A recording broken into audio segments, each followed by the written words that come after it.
대학 교수라는 김은경 더불어민주당 혁신위원장입니다. 이제 이 김은경 혁신위원장이 청년들하고 좌담회를 했대요. 청년들하고 좌담회를 했답니다. 좌담회를 하면서 이제 위원장님이시니까 모두 발언을 할 거 아닙니까? 이제 그러면서 청년 좌담회를 하면서 저 마이크에다 대고 또 한다는 말이 자기 둘째 아들 얘기를 꺼냅니다. 둘째 이 아이 얘기를 꺼내서 제가 뭐 옮기지 않고 그대로 읽어드리겠습니다. 둘째 아이가 22살 된 지 얼마 안 된 아이인데 중학교 때 왜 나이 드신 분들이 우리 미래를 결정해? 라고 질문을 했습니다.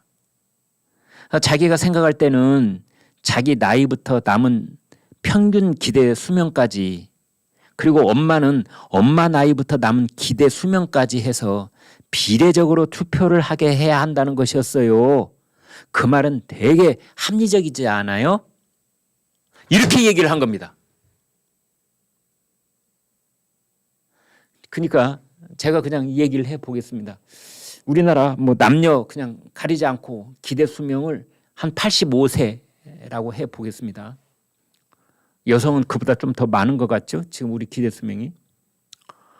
그러면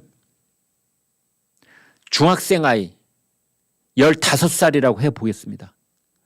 그러면 이 15살짜리 아이는 앞으로 남아있는 인생이 70년이 되는 거죠.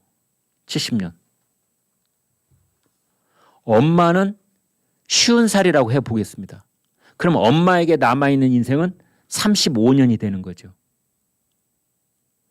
얼마나 더 살지는 모르지만 그냥 평균 연령으로 생각을 해봤을 때 기대치가 여명이 엄마는 35년, 이 아이는 70년. 따라서 대한민국이라는 이 땅에 살아가야 될 세월이 70년이나 되는 아이는 투표권을 훨씬 많이 주고 왜? 지가 살아가는 땅에 대한 운명을 결정짓는 투표권자니까. 대신 엄마는 35년밖에 안 남았으니까 이 아이의 절반쯤 주고 그래야 되지 않겠느냐고 이 아이가 엄마한테 묻더라는 겁니다. 그래서 엄마가 이 아이한테 한다는 말이 네 말이 맞아. 네 말이 되게 합리적이야. 이렇게 했다는 겁니다. 그런데 민주주의는 그게 아니라 1대1로 모든 사람에게 하나씩 주잖아. 그러니까 어쩔 수가 없어. 말은 네 말이 맞은데 어쩔 수가 없어. 이제 이랬다는 겁니다. 그 김은경 앞에 있는 사람들은 청년들이니까 20대, 30대 들이 있는 거지요. 가령 20대로 예를 들어보겠습니다. 지금 여기 만장하신 청년 여러분들이요. 이제 20대시잖아요. 그리고 지금 저 국민의힘을 지지하는 분들이 많이 계시다는 60대. 그분들보다는 여러분들이 투표권을 3배는 많이 가져야 되잖아요. 그게 합리적이잖아요. 그런 이야기를 무의식적으로 암암리에 지금 하고 있는 겁니다. 남아있는 여명에 비례해서 투표를 많이 줘야 된다. 투표권을 가중치를 줘야 된다. 그 말이겠죠. 이런 정신 나간 소리가 어디가 있습니까? 그 기사를 봤더니 저희 많은 애청자들께서 저희 구독자들께서는 뭐라고 하시느냐. 무슨 헛소리냐 그게. 오히려 세금 내는 세금 액수에 따라서 이 투표에 가중치를 두자. 세금 한 푼 안 내는 아이들. 아직도 판단 능력이 채 성숙하지 못한 아이들. 그런 아이들한테 지금 18살짜리한테 투표권 주는 것도 불안해 죽겠는데 17살, 16살, 15살 아니 돌 지나면 투표권 하나 주지 그래? 기억니은 디귿만 깨우치면은 저 후보자 이름만 읽을 수 있으면 투표권 주지 그래. 그럼 5살 먹은 놈한테는 그래 5살 먹으면 한글 요즘 읽잖아요. 걔한테는 투표권 줘가지고 기대 수명이 80년이네 걔는. 그러면 투표 8장. 올해 80대신 분은 기대 수명이 이제 얼마 안 남으셨네요. 투표로 나오지 마세요. 당신은 빵 다시는 금년부터 투표권 없어. 제가 좀 과장을 해서 극단적으로 저 사람이 한 얘기를 해석을 해본다면 그런 뜻인 겁니다. 10살짜리한테는 투표권 10장, 90살 드신 분한테는 투표권 1장.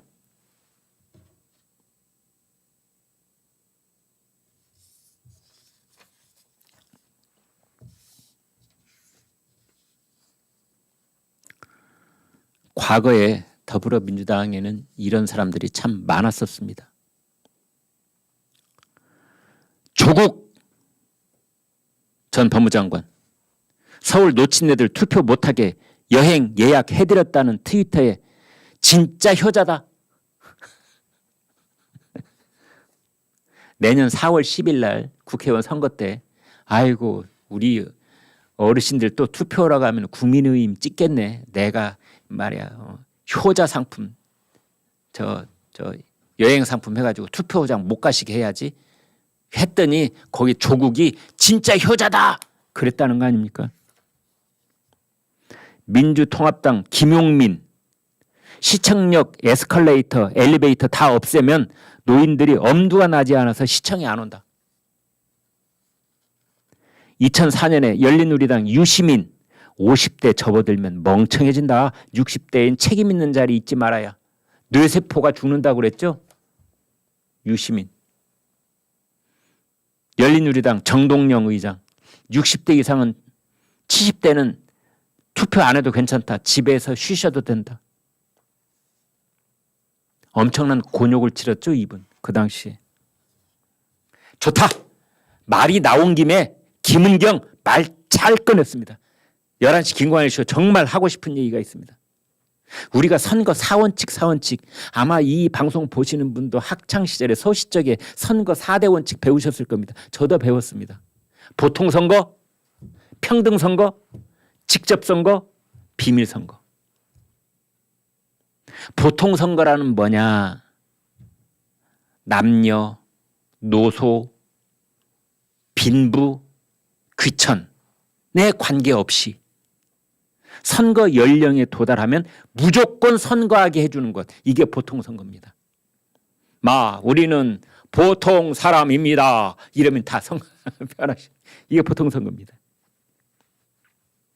재산이 1000억을 가진 재벌그룹 회장님이시든 재산이 땡전 한 푼 없이 다리 밑에서 사는 분이시든 18살만 넘으면 자 투표하러 오세요. 이게 보통선거인 겁니다. 대학원까지 졸업한 박사이든 초등학교도 못 나온 사람이든 다 투표는 같이 합시다. 이게 보통선거입니다. 평등선거는 1인당 한 표. 직접선거는 야 내가 오늘 바쁜데 네가 나 대신 가서 투표 좀 해줘. 이거 못하게 돼 있습니다. 본인이 직접 가든지 아니면 기권 처리가 되든지. 이게 이제 직접선거. 비밀선거는 딱 포장친 그 박스에 들어가서 혼자 기표하는 거지 저 위에서 누가 몰래카메라로 보면 안 된다 이겁니다.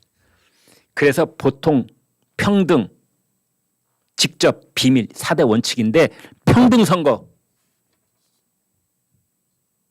1대1 김은경도 우리나라 제1야당 혁신위원장도 1대1 표결하는 거에 불만이라고 그랬으니까 차자기 좀 고치자.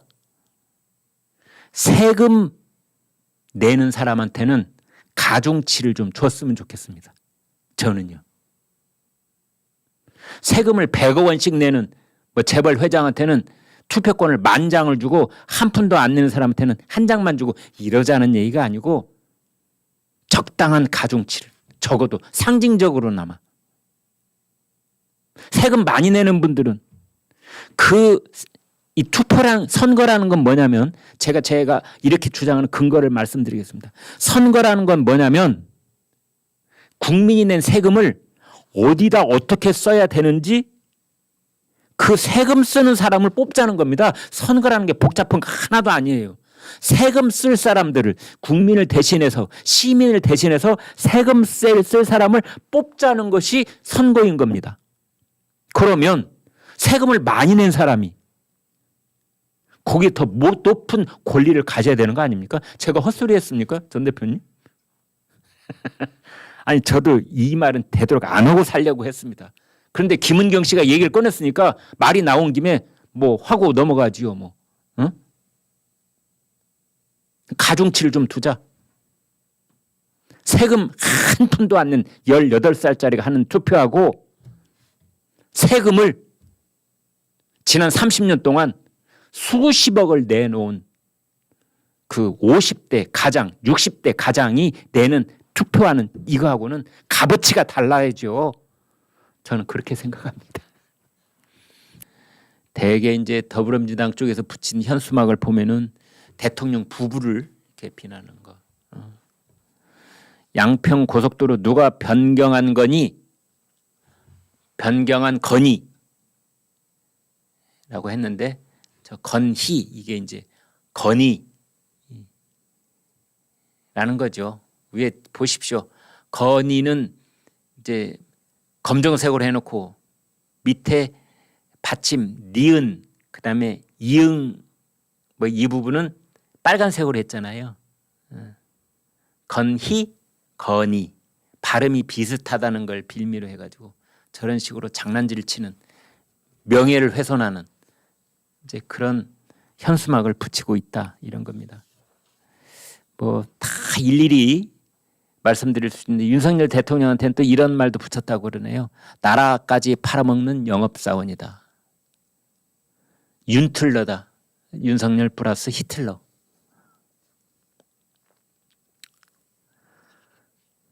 뭐 그런 말들이 많답니다.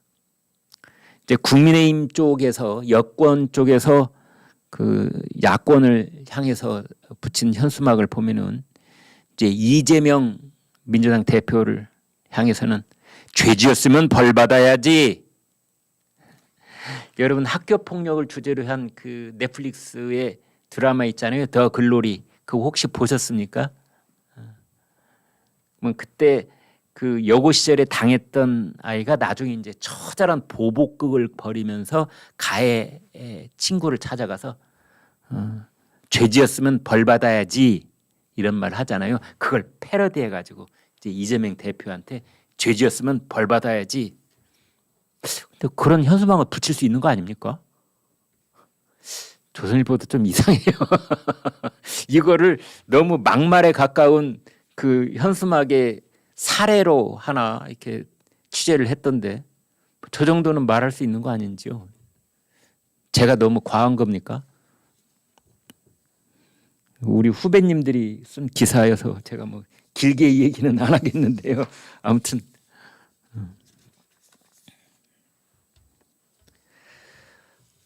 박영수 전 특검, 박영수 특검 그 변호사협회 회장에 출마도 했었죠. 떨어졌습니다. 이 사람이 우리은행 그 이사회 의장을 했죠. 그래서 대장동 일당들하고 뭐 이렇게 얽히고 저렇게 얽혔다는데 구속영장을 청구했다가 이제 뭐 저 다시 재청구를 하고 지금 이런 상황이 있는데 그 변호사 협회 회장 선거 때 선거비를 1억 넘게 뿌렸답니다. 대장동 50억 클럽 의혹을 수사하는 경찰이 2014년 대한변호사협회 회장 선거 당시에 박영수 전 특별검사가 선거를 돕는 변호사 등에게 최소 1억 3천만 원 이상을 건넨 정황을 포착했다. 그때 같이 일했던 그 변호사의 그 휴대전화를 압수수색을 했는데 거기에 문자가 나왔답니다. 그 문자를 보니까 남욱이 곧 돈을 뿌릴 것이다. 변호사들에게 돈을 줘야 한다. 안 주면 움직이지 않는다. 참 이것도 그렇습니다. 실탄이라고 하지요. 대개 선거 때 그 실무진들이 쓰는 겁니다. 아 위에서 실탄이 내려와야 조직 정비를 하든지 뭘 하지. 실탄도 안 주고 나서 싸우라면 어떻게 싸워? 이게 돈 달라는 소리입니다. 가서 밥도 사 먹고 교통비도 주고 기름칠도 하고 조직이 움직이려면 조직이라는 톱니바퀴가 굴러가려면 거기에 기름을 칠해야지. 이게 돈 줘야 된다는 뜻입니다. 기름칠, 실탄 이런 게 다 돈 달라는 얘기인데 이제 변호사 협회 회장 선거도 그랬다는 거지요.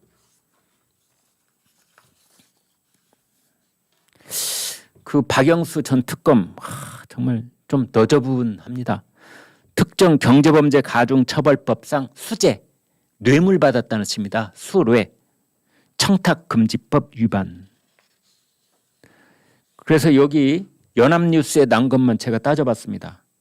우리은행 사회이사, 이사회 의장, 감사위원, 컨소시엄 관련 청탁 8억 원 받았고, 또 컨소시엄 출자 여신 의향서 그래서 200억 원 받기로 약속받고, 땅도 받고, 상가도 받고, 단독 주택도 2채 받고,